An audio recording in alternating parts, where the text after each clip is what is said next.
Sister number 1, si Eddie.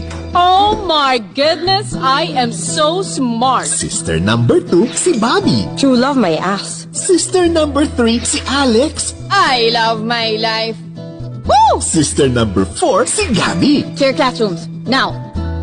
And the baby of the family, si CJ.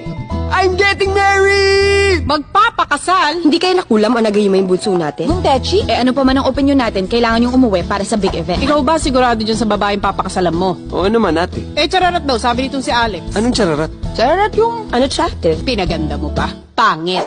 Good morning, sir. The old maid. Alex. The black sheep of the family. The maid in Spain. Bobby, The New Yorker. Caregiver. I am a corporate communications manager. I am required to have an extensive vocabulary so I never use inane and poorly worded language like black sheep and old maid to describe the people I just met. Nakaka-nosebleed yun. Are the sisters ready to let him go? We have to do something and stop that wedding. Are the sisters trying to fix their brother's life? So may plano kayo? Kayong lahat? Ano yung plano nyo, ha? Na iparealize sa'yo na hindi ka dapat magpakasal kay Princess. Or do they need to fix their own?